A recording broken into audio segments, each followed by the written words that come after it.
Kemudian di antara para malaikat ada yang ditugaskan, tugas mereka adalah mencabut nyawa, mencabut dan menggenggam ruh manusia. Ini yang disebut dengan malakul maut, malaikat maut.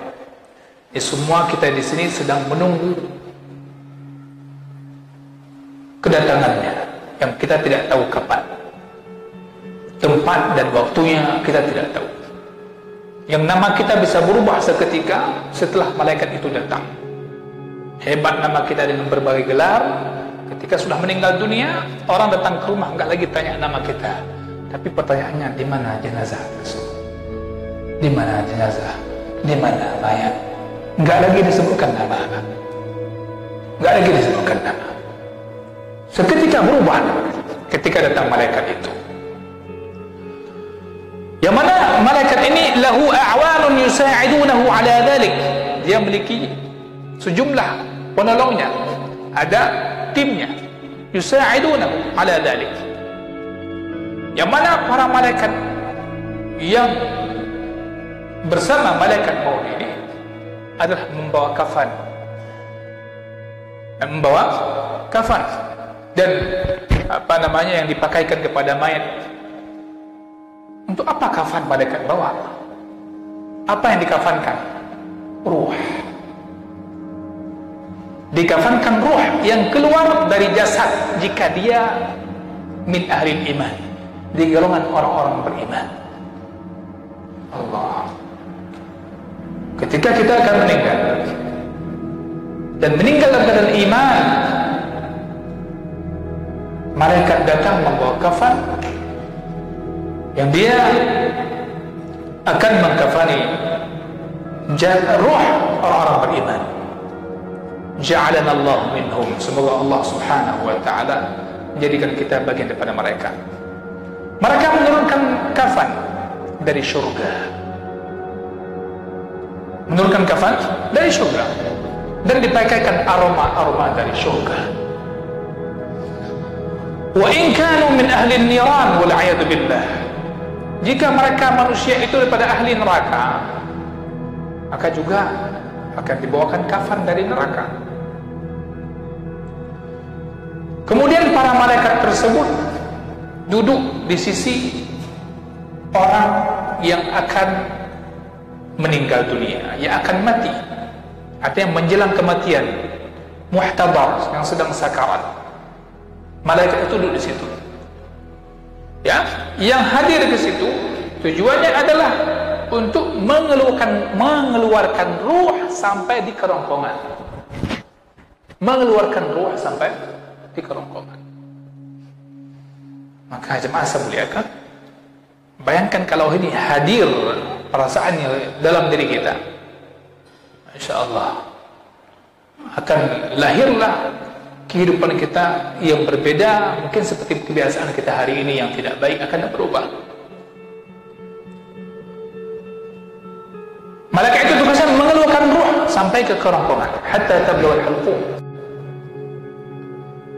Fa idza balaghat al-hulqum, apabila sudah sampai ke kerongkongan, istallaha, maka malaikat maut, istallaha malakul maut. Malaikat maut mencabut dengan pelan-pelan. Setelah dia mencabutnya dengan pelan-pelan.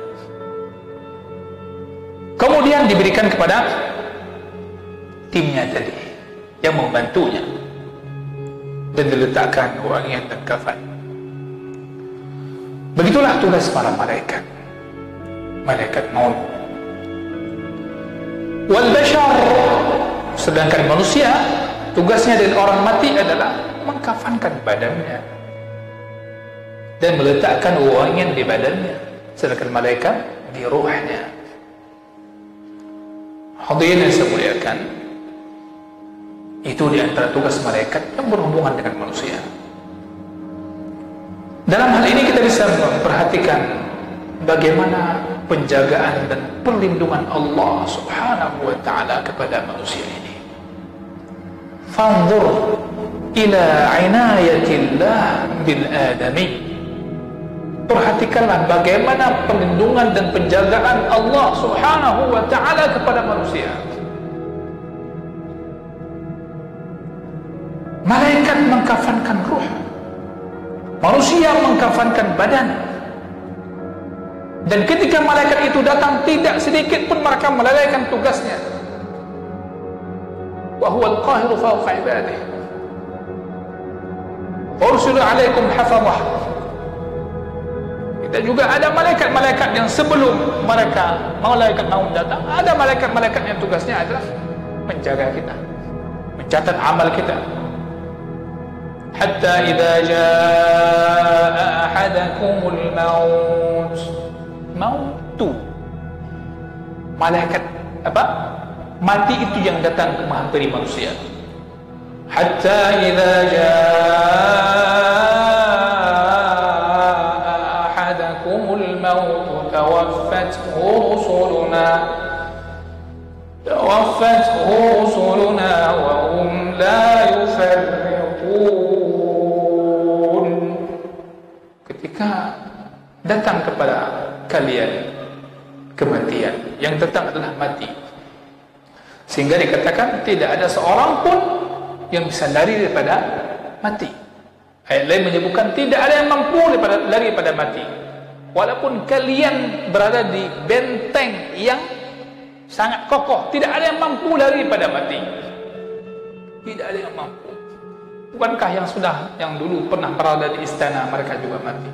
Yang rumah mereka berlapis-lapis pengamanan, mereka mati. Mati.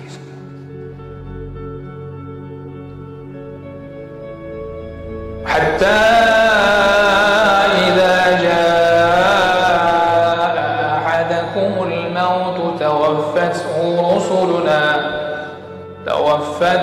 rusuluna wa hum la yufarriqun. Artinya la yufarrituna fi hifdhiha wa la yufarrituna fiha. Mereka tidak pernah melalaikan tugasnya. Mereka tidak pernah melalaikan tugasnya. Maka malaikat maut, Allah berikan kepadanya kemampuan untuk mencabut roh. Bahkan mampu mencabut roh dari arah timur sampai ke barat dunia. Ujung timur sampai ujung barat dunia mampu mereka mencabutkan roh seketika. Dan mati dalam waktu yang sama. Contoh sederhana, bukankah kita menyaksikan banyak kejadian orang mati dalam satu mobil dengan seketika. Orang mati di pesawat, orang mati dalam kapal laut, tenggelam seketika. Dan itu tidak berat. Perintah Allah pada mereka itu semua terlaksana. Maka kalau ditetapkan satu jamaah meninggal dunia, kita sekarang di masjid ni, Allah tetapkan meninggal dunia. Andaikan kita sedang sholat isya nanti meninggal semua di husnul khatimah insyaallah. Malaikat itu mampu melakukan. Kehadiran yang saya muliakan, saya teringat yang pernah saya baca, bagaimana harus sering kita muhasabah diri kita ketika menjelang tidur setiap malamnya. Disebutkan dalam sunnah memberikan wasiat, tuliskan wasiat. Dalam kitab Jami'ul Ulum wal Hikam, Ibn Rajab rahimahullah ta'ala menyebutkan sejarah ungkapan orang-orang saleh, salafus saleh, yang mana mereka itu ketika hendak tidur mengucapkan ucapan perpisahan kepada keluarganya. Ya, selamat berpisah, atau bahasanya astaudi'akumullah, artinya aku titipkan kalian kepada Allah. Biasanya astaudi'akumullah ini kita ucapkan ketika kita hendak safar, hendak melakukan perjalanan. Jadi begitulah mereka hadir, selalu ingat mati. Kita ketika mau tidur, maka ingatlah sebelum mata kita terlelap akan kebaikan apa yang telah kita lakukan. Dari sejak bangun tadi pagi sampai kita tidur lagi. Jika kita bisa mengingat sejumlah kebaikan-kebaikan itu, artinya kita dapatkan alhamdulillah, maka falyahmadillah. Hendaknya memuji Allah Subhanahu wa ta'ala. Kemudian ingat apa di antara keburukan dan kejahatan dosa yang kita lakukan sejak terbit matahari atau sejak terbit fajar tadi sampai kita tidur. Maka istighfarlah, mohonlah ampun kepada Allah Subhanahu wa taala. Besok dan malam ini, besok hari Arafah, hari yang mana hendaknya kita persiapkan diri untuk berdoa kepada Allah dan menghadirkan perasaan indahnya berdoa, manisnya berdoa. Hadirkan perasaan bahwasanya Allah Subhanahu wa taala pasti mendengar dan menjawab doa-doa kita. Dan doa yang paling penting adalah doa diampunkan dosa. Karena berat, Pak. Berat sekali kita berjumpa dengan Allah membawa segudang dosa yang banyak.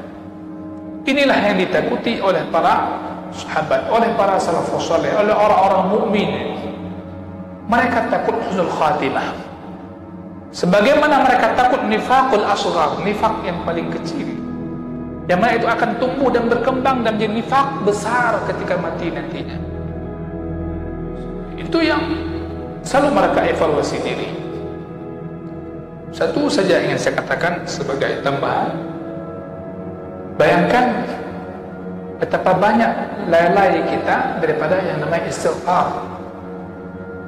Padahal istighfar itu ibadah yang tidak membutuhkan tenaga yang besar, ibadah yang tidak membutuhkan uang, tidak membutuhkan biaya, begitu ringan.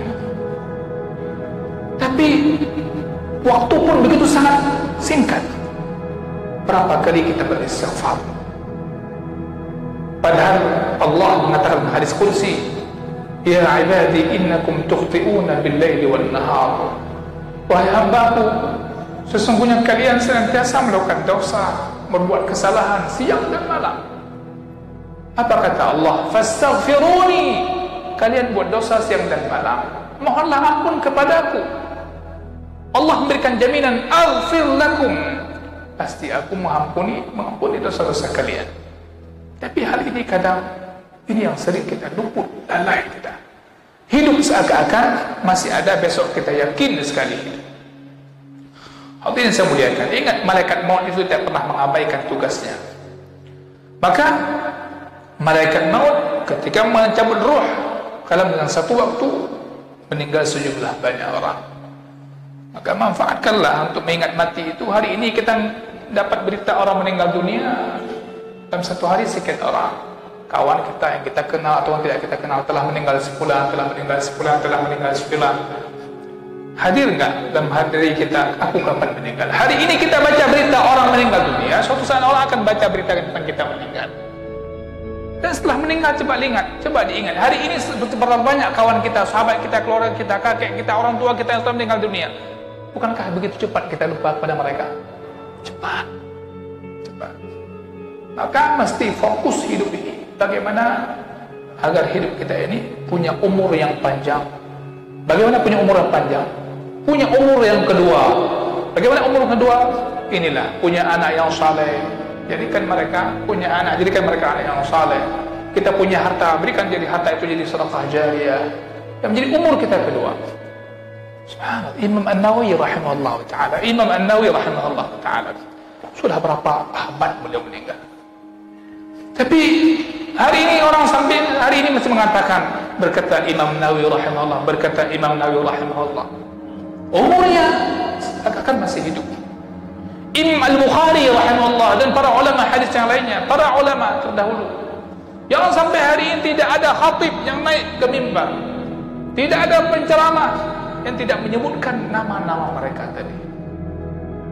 Rahimahullah ta'ala. Ya. Hadirin yang saya muliakan, itu kehidupan para malaikat yang kita ingatkan tadi, kembali kepada para malaikat. Maka dikatakan jangan merasa aneh dan jangan pernah menganalogikakan dengan kehidupan manusia, karena Allah Subhanahu wa ta'ala memberikan kekuatan kepada malaikat berbeda dengan manusia. Pertanyaannya, kuat siapa, malaikat dengan jin? Kita kembali pada pembahasan tentang malaikat. Itu adalah makhluk yang sangat kuat. Kuat malaikat. Dan jin, fal jinnu aqwa minal bashar. Dan jin itu lebih kuat dibandingkan manusia. Jin itu lebih kuat daripada manusia. Wal malaikatu aqwa minal jin. Intinya malaikat itu lebih kuat daripada jin. Dalilnya mana? Kisah Sulaiman alaihissalam. Kisah Nabi Sulaiman alaihissalam dengan siapa? Ratu Balqis. Ratu Balqis di mana? Di Yaman. Nabi Sulaiman di mana? Di negeri Syam. Ketika Nabi Sulaiman memerintahkan para pembesarnya untuk ngapain? Bukan foto, singgasananya dibawa ke hadapan Nabi Sulaiman. Ya. Siapa bisa bawa? Maka Ifrit dari golongan jin, dia bersedia untuk bawa. Dan dia mengatakan, saya akan mampu membawa di hadapan anda sebelum anda bangun dari tempat duduk anda. Begitu ya? Tidak akan dibaca lagi. Aku sangat kuat. Nama Ifrit itu artinya adalah sangat kuat.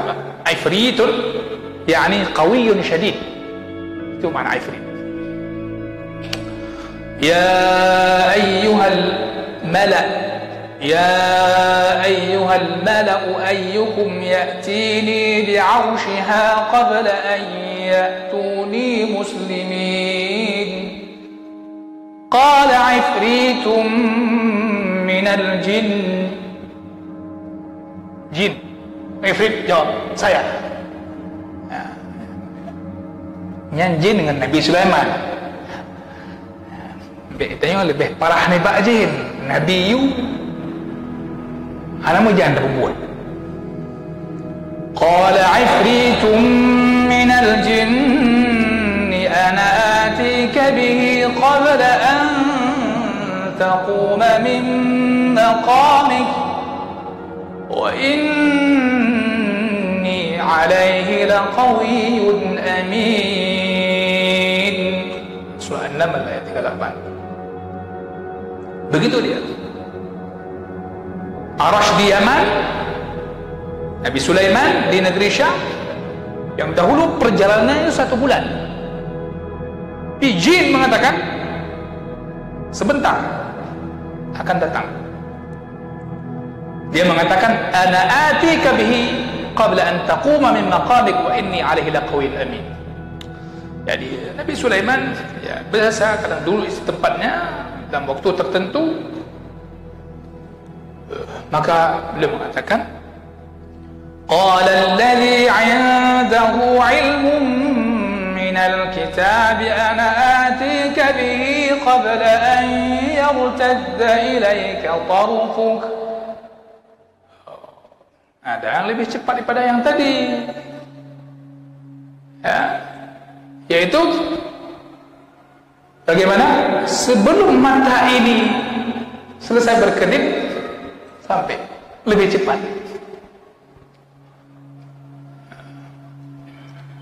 Maka di sini menunjukkan malaikat lebih kuat. Falamma ra'ahu mustaqarran 'indah.